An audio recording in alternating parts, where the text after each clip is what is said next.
یه نفر دیگر هم پرسیده بود که برای پیشواز رمضان چی باید کرد؟ برای پیشواز رمضان واقعا نقل هست در کتاب ها، اگرچه سندی با قوت ندارد، اما علا بن فضل میگن که کان السلف يدعون الله 6 اشهر ان يبلغهم رمضان. مرادشان از سلف تابعین است، چون که از صحابه ها کسی نمیداند. یعنی 6 ماه دعا میکردیان که ما را به ماه مبارک رمضان برسان. ثم يدعونه 6 اشهر ان يتقبله منهم. سپس بعد سپری شدن رمضان 6 ماه دعا میکردیان که رمضان را از ما قبول کن. ببینید اگر واقعا همین سند داشته باشد و خبری صادق باشد، یعنی شاید در بین امت بودن چنین شخصا 6 ماه منتظری رمضان بودن و دعا میکردن که رمضان را دریافت کنیم. ای الله ما را به رمضان صحت سلامت برسان. بعد گذشتن رمضان ای الله این رمضان گذشته را از ما قبول بفرما. و قول عربا شغلهم الشاغل، یعنی مشغول کننده اساسی آنها رمضان بود. واقعا تاج ماه ماه مبارک رمضان است. ببینید این ماه واقعا مبارک است. حالی نآمده الکی فیض و برکات و رحماتش، شمال آن و باد نسیم آن الکی به مشام میرسد. الله تعالی ما را به ماه مبارک رمضان برساند و برای ما، برای جمله مسلمان ها توفیق طاعت و پرهیز از معصیت کرامت فرماید.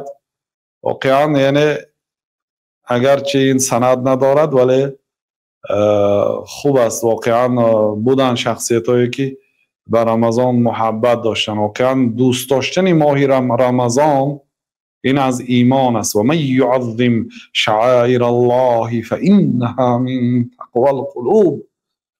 و بزرگ داشتی شعائر الله این از تقوای دل ها است. الله تعالی میگه شعائر هر چیزی که الله تعالی بزرگی آن اعلان کرده است، به بزرگی آن اشعار کرده است، بزرگی آن را اعلان کرده. رمضان ماهی بزرگ است. انزل فیه القرآن، در این ماه قرآن نازل شد و در این ماه شب قدر هست. این ماهی بزرگ است. این ماه را الله تعالی اختیار کرده است از بین 12 ماه. و دوست داشتن ماه دلالت به ایمانی بنده میکنه. کسی به نزدیک شوی رمضان خرسند شود، آمده رمضان خرسند باشد. پیشتر در خاطر داریم یعنی 4-5 روز پیش از آمدن رمضان یا 1 هفته 2 هفته تعمیری مسجد، آمادگی به تراویح، تازه کردن مسجد، هر چیزی که برای تراویح و برای نمازگزارا خدمت میکرد، اصلاح مسجد، کمبودی های مسجد را پر کردن. با این چیزا مردم تیاری به رمضان میدیدن. بنابراین دوست داشتن و شوقمند شدن به پیشواز ماه مبارک رمضان این از ایمان است و این بزرگترین موسم مسلمان ها هست. یک ماه هست بزرگترین موسم کلمه است که هم در دین و هم در دنیا استفاده میشد. موسم های تجاری هست، مثلا موسمی کار هست. حتی در همین داخل 24 ساعت هم موسمی سودا هست. چسبیک میگن به اصطلاح روسا. اینی همین خوب شدن سودا اونجا اون وقتا رو غنیمت میدانه. یا در داخل هفته هست، در داخل هر هفته فلان روز سودا خوب میشد. در داخل ماه، در داخل سال موسم ها رو تاجرهای دنیوی غنیمت میدانند. یعنی ما اینو به چشم ما دیدگی هستیم. در موسم حج اونایی که تجارت میکردند بسیار کم خواب میکردند. خواه تاجرها، خواه تکثیرانها داروها میخوردند تا اینکه خواب نروند. 1 ماه خواب نکرده خواب کنن هم در سری چند برک یا در کوچه ها در همین خیلی جاها 1 ماه موسم را غنیمت دانسته کار میکردند، چون که نرخ ها تقریبا 10 مراتب گرانتر میشد از غیر حج. مردم دنیا را موسم های دنیوی را غنیمت بداند و اون موسم های دنیوی به این موسمی رمضان و شب قدر، دهه آخر و این چیزا قیاس کرده نمیشد. رکعت الفجر خیر من الدنیا و ما فیها، 2 رکعت سنت بامداد از تمام دنیا قیمت است. از تمام دنیا 2 رکعت سنت بامداد از تمام دنیا قیمت است و آن چیزی که در دنیا هست. اود اشیای دنیا رو به دین قیاس کرده نمیشه، لیکن برای فهم شما خلاصه اول برادرها خوب دانستن لازم است که این موسم است. شاید در این موسم یک نوع عبادت کنید که سبب آزاد شدنتان از آتش دوزخ شوید.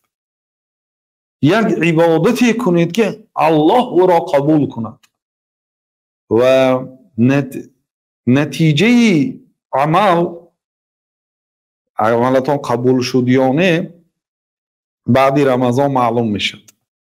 نتیجه عمل قبول شد یا نه عمل صالح دیگر بعد این عمل.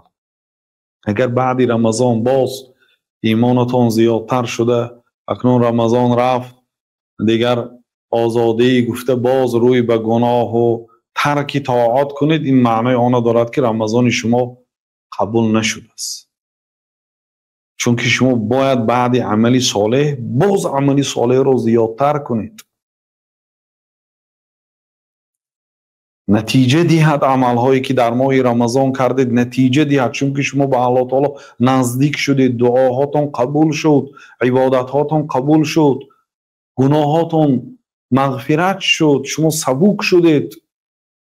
بعد رمضان شخص موفق باید باشد. بنابراین موسم کسی که غنیمت دانست این برای طول عمرش تاثیر نیک میرساند، نه فقط به 1 سال تا آمدن رمضان آینده.